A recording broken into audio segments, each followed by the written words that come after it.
بسم اللہ الرحمن الرحیم 21 رمضان المبارک خلیفہ چہارم شیر خدا حضرت علی کرم اللہ وجہہ رضی اللہ تعالی عنہ کا یوم وصال ہے۔ پچھلے سال کی بات ہے، ایک دوست نے، ایک ساتھی نے مسجد کی ایک بڑا اچھی بات مجھے بتائی، اور وہ یہ کہ اس نے مجھ سے کہا کہ آپ یکم محرم کو حضرت عمر رضی اللہ تعالی عنہ اور اسی طرح حضرت ابوبکر صدیق اور 10 ذوالحجہ کو اور اس کے 18 ذوالحجہ کو معاف کیجئے گا حضرت عثمان غنی رضی اللہ تعالیٰ عنہ کی شہادت کے دنوں پر جمعے کا بیان کرتے ہیں، لیکن آپ شاید رمضان المبارک کی وجہ سے جمعے میں حضرت علی کے حوالے سے بیان کرنا بھول جاتے ہیں۔ تو میں نے ان کو کہا بالکل آپ نے صحیح بات کہی، حقیقت میں بھی ایسا ہی ہوتا ہے، کیونکہ رمضان المبارک میں جمعے کا موضوع رمضان سے متعلق ہوتا ہے تو بات نہیں ہو پائی کبھی، اور یہ غفلت ہے۔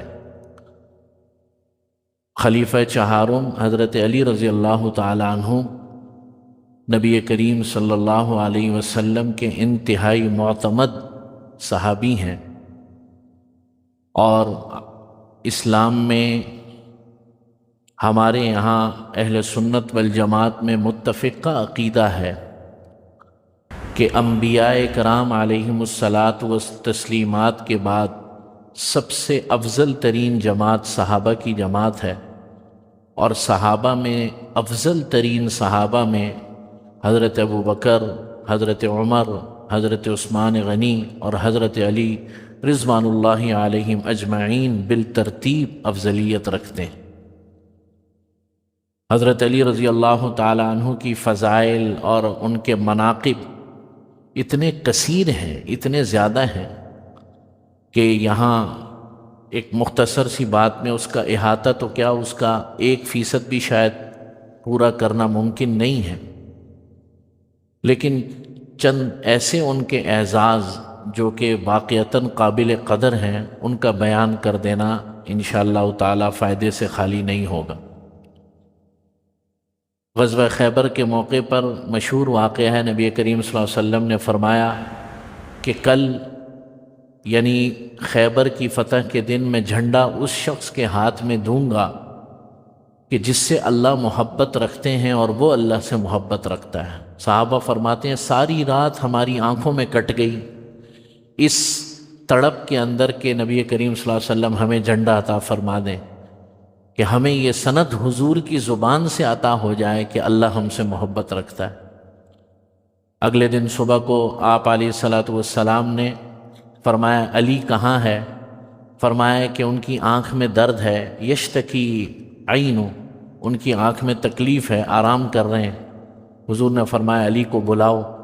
حضرت علی کو بلایا، آپ صلی اللہ علیہ وسلم نے اپنے لعاب دہن کو حضرت علی رضی اللہ تعالی عنہ کی آنکھوں میں لگایا، اور حضرت علی فرماتے ہیں کہ جب حضور نے لگایا تو گویا میری آنکھیں ایسی ہو گئیں جیسے زندگی میں کبھی اس کے اندر کوئی مرض ہوا ہی نہ ہو۔ اور اس کے بعد آپ صلی اللہ علیہ وسلم نے جھنڈا عطا فرمایا، اور اللہ تعالیٰ نے حضرت علی کی برکت سے جو ہے غزوہ خیبر میں مسلمانوں کو فتح نصیب فرمائی۔ داماد رسول ہیں، مردوں میں اسلام سب سے پہلے لانے والے حضرت ابوبکر ہیں رضی اللہ تعالیٰ عنہ، خواتین میں حضرت ختیجہ، اور بچوں میں اس وقت عمر حضرت علی کی 10 سال تھی جب نبی کریم صلی اللہ علیہ وسلم کے کہنے پر فوراً ایمان لے کر آئے۔ بڑے اعزاز کی بات ہے، آپ علیہ الصلاۃ والسلام نے جب ہجرت فرمائی تو لوگوں کی امانتیں جو سپرد کی ہوئی تھیں مکے والوں نے آپ صلی اللہ علیہ وسلم کو، ان کو ادا کرنے کے لیے حضرت علی کو اپنا نائب مقرر فرمایا مکہ مکرمہ۔ اور جب حضرت علی رضی اللہ تعالیٰ عنہ مدینہ منورہ ہجرت کر کے آئے تو نبی کریم صلی اللہ علیہ وسلم نے مواخات قائم فرمائی تھی، بھائی چارہ، دو دو مسلمانوں کو، ایک مہاجر کو ایک انصار کا بھائی بنایا۔ تو جب نبی کریم صلی اللہ علیہ وسلم سب کا جب فرما دیا تو حضرت علی کو فرمایا، علی تم میرے بھائی ہو، انت اخی فی الدنیا والآخرہ، تو میرا بھائی ہے دنیا میں بھی اور آخرت میں۔ بڑے فضائل۔ اور پھر یہ ہے کہ اپنی لخت جگر حضرت فاطمہ رضی اللہ تعالی عنہ کا نکاح فرمایا۔ نبی کریم صلی اللہ علیہ وسلم نے ایک حدیث میں فرمایا، میں نے کسی کی بیٹی حاصل نہیں کی، یعنی کہ اپنے نکاح کے لیے، اور کسی کو اپنی بیٹی دی نہیں مگر اللہ کی وحی سے۔ یعنی میں نے جس کی بھی بیٹی لی اپنے نکاح کے لیے، اس میں بھی اللہ کی وحی اور اللہ کی مرضی اور حکم کے مطابق، اور جس کو بھی اپنی بیٹی دی، یعنی کہ آپ صلی اللہ علیہ وسلم کی 4 بیٹیاں تھیں، ام کلثوم، حضرت زینب، حضرت رقیہ اور حضرت فاطمہ رضی اللہ تعالی عنہ، جس کو بھی اپنی بیٹی دی وہ بھی اللہ کی مرضی سے۔ تو یہ فضائل اور مناقب ہیں، بہت کثیر ہیں، بہت زیادہ ہیں۔ ایک موقع پر حضور نے فرمایا کہ علی تیری وجہ سے تیرے بارے میں لوگ فتنے میں پڑ جائیں گے، سبحان اللہ، کہ تیری وجہ سے بعض لوگ منافق بن جائیں گے اور بعض لوگ مومن بن جائیں گے۔ یعنی علی کی محبت جو ہے رضی اللہ تعالی عنہ کی محبت ایمان کی علامت، اور حضرت علی رضی اللہ تعالی عنہ سے نفرت نعوذ باللہ من ذالک یہ منافقت کی علامت۔ خود زبان اطہر، زبان نبوت نے اس بات کو ارشاد فرمایا۔ تو بہرحال لقب حضرت علی کے 3 ہیں، جو کہ ایک کنیت ہے ابو تراب۔ ایک موقع پر آپ صلی اللہ علیہ وسلم نے حضرت علی لیٹے ہوئے تھے، تو مٹی میں جو ہے جسے کہتے ہیں نا، مٹی جسم پر لگی ہوئی تھی، پورے جسم کے پچھلے حصے پر۔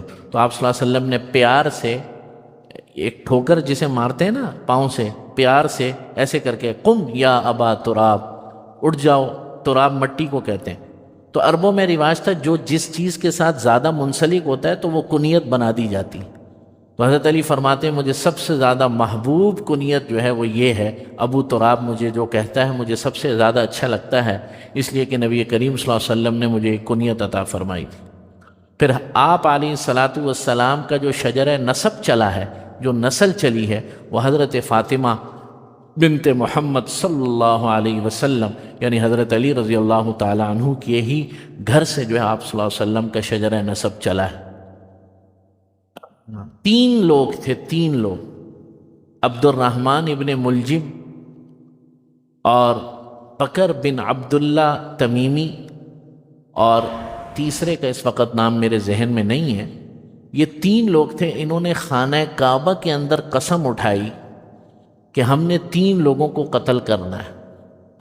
یعنی عجیب بات ہے، یعنی خانہ کعبہ میں قتل کی قسم اٹھائی جا رہی ہے،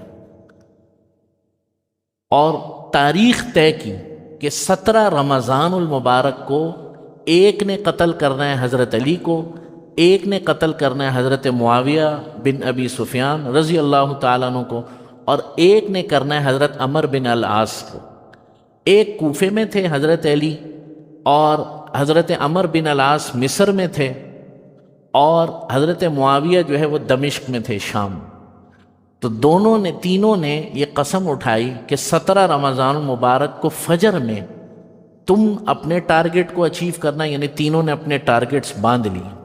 یہ جو عبد الرحمن ابن ملجم ملعون تھا، اس نے جو ہے حضرت علی کو کوفہ میں قتل کرنا تھا۔ اچھا، اس دن ہوا یہ کہ حضرت معاویہ جو ہے وہ فجر میں آ نہیں سکے کسی عذر کی وجہ سے، حضرت عمر بن العاص بیمار ہو گئے، وہ بھی صبح فجر میں نہیں آئے۔ ایک روایت میں یہ ہے کہ ان پر بھی حملہ ہوا لیکن بچ گئے۔ لیکن حضرت علی رضی اللہ تعالیٰ عنہ کوفہ میں جب فجر کی نماز پڑھانے کے لیے تشریف لائے 17 رمضان المبارک کو، تو اس ملعون شخص نے، عبد الرحمن ابن ملجم نے حملہ کیا اور زخمی ہو گئے، اور تقریباً 2 یا 3 دن کے بعد، تیسرے چوتھے دن 21 رمضان المبارک یا 20 رمضان المبارک کا دن گزار کر 21 کی رات کو جو ہے اللہ کو پیارے ہو گئے۔ انا للہ و انا الیہ راجعون۔ عجیب بات یہ ہے جو بات عرض کرنا ہے حضرت علی کی پوری زندگی، کہ یہ جو حضرت علی کو قتل کرنے والے لوگ تھے یہ کوئی کافر تھوڑی تھے۔ روایات میں آتا ہے یہ ایسے مسلمان تھے، عبد الرحمن ابن ملجم کے بارے میں آتا ہے کہ زندگی میں یا تو اس نے کوئی کام کی بات کی، کام کی بات مطلب جو دینی دنیاوی امور سے متعلق، یا قرآن مجید کی تلاوت کرتا تھا ہر وقت۔ لیکن انجام کیا ہوا کہ صحابی اور خلیفہ چہارم اور وہ شخص جس کی گواہی جنت کی خود نبی کریم صلی اللہ علیہ وسلم نے دی، اس شخص کو قتل کرنے کا موجب بنا، شہید کرنے کا موجب بنا۔ یہ وہ گروہ تھا عالم اسلام میں جنہیں خوارج کہا جاتا ہے۔ ان کے سر گنجے ہوتے تھے، پیشانیوں پر ان کے نمازوں کا نشان ہوتا تھا، اور شلواریں ان کی پنڈلیوں تک اونچی ہوتی تھیں۔ لیکن نبی کریم صلی اللہ علیہ وسلم نے ایک حدیث میں فرمایا ایک قوم آئے گی، یہ انہی خوارج کے بارے میں کہا کہ یہ اصل میں جہنم کے کتے ہوں گے۔ حضور نے اتنی سخت زبان ارشاد، جہنم کے کیا ہوں گے؟ کتے ہوں گے۔ آج بھی ہمارے ہاں ایک نسل ایسی پائی جاتی ہے جو مسجدوں میں بم دھماکے کرتی ہے، اور وہ اس چیز کو دین کی اور اسلام کی خدمت سمجھتی ہے، اور وہ جہاد کے نام پر، جہاد ایک بہت زبردست عمل ہے اور بہت ہی عظیم و شان عمل ہے، لیکن وہ اپنے مسلمانوں کو زیادہ قتل کرتے ہیں اس جہاد کا نام لے کر جو جہاد قرآن مجید میں آئے۔ تو یہ چیزیں سمجھنے کی ہیں۔ کسی کی ظاہری نیکی سے متاثر ہونا بہت زیادہ، دیکھیں نیکی کا کچھ سمبولک چیزیں ہوتی ہیں جو کہ نیکی کا پتہ دیتی ہیں، لیکن دینداری کا تکبر جو ہے، دین سب سے بڑا تکبر، سب سے بڑا تکبر کون سا ہے؟ دولت کا، شہرت کا، عزت کا، یا عہدے کا، علم کا؟ نہ، سب سے بڑا تکبر عبادت کا تکبر ہے، دینداری کا تکبر ہے، سب سے بڑا تکبر۔ اسی تکبر نے ابلیس کو جو ہے وہ گمراہ کیا۔ اس نے کہا نا میں کہاں، یہ کہاں، آدم زمین کا کوئی چپا میں نے سجدے سے خالی نہیں چھوڑا۔ سب سے بڑا تکبر ہوتا ہے یہ دینداری کا تکبر۔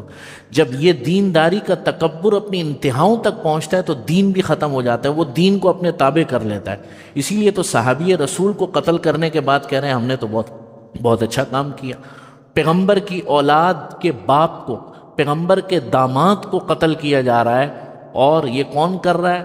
دین اسلام کا نام لینے میں۔ تو یہ فتنے ایسے ہوتے ہیں، یہ فتنے ایسے ہوتے ہیں۔ حضرت علی رضی اللہ تعالیٰ عنہ نے 4 سال 9 ماہ حکومت کی، خلیفہ راشد رہے۔ ان 4 سال 9 ماہ میں ایک دن بھی سکون کا نہیں گزارا حضرت علی نے۔ روایات میں آتا ہے کبھی کبھار باہر جا کر نا، کوفے کے باہر ایک کنواں تھا، حضرت علی وہاں جا کر اکیلے رویا کرتے تھے، تنے تنہا اکیلے روتے تھے۔ ایسے عجیب فتنے عالم اسلام میں آئے کہ عجیب۔ حضرت علی نے خود فرمایا اپنے بارے میں کہ میرے بارے میں 2 قومیں تضاد کا شکار ہو جائیں گی۔ ایک گروہ وہ ہوگا جو میری محبت میں اتنا آگے بڑھ جائے گا کہ مجھے الوہیت کے درجے پر فائز کر دے گا، اسے کہتے ہیں رافضیت۔ اور ایک قوم میری نفرت میں اتنی آگے بڑھ جائے گی کہ اللہ تعالیٰ دونوں کا ٹھکانہ جہنم میں۔ تو یہ اعتدال اتنی زبردست چیز ہے۔ الحمدللہ رب العالمین، اللہ کا بہت بڑا فضل اور اس کا احسان ہے کہ اللہ تعالی نے اہل سنت والجماعت کو راہ اعتدال پر رکھا ہے۔ اس پر کروڑہا شکر ادا کرنا چاہیے، کروڑہا شکر ادا کرنا چاہیے کہ صحابہ کے مقام کو بھی اس طائفے نے پہچانا، اور جو ہے اہل بیت کے مقام کو بھی پہچانا، ائمہ اعظام کے مقام کو بھی اس طائفے نے پہچانا۔ اللہ سے دعا ہے کہ اللہ تعالیٰ ان شخصیات کا ہمیں فیض عطا فرما دے، ظاہری بھی اور باطنی بھی، اور ہر قسم کے فتنوں سے محفوظ فرما دے۔ الحمدللہ رب العالمین۔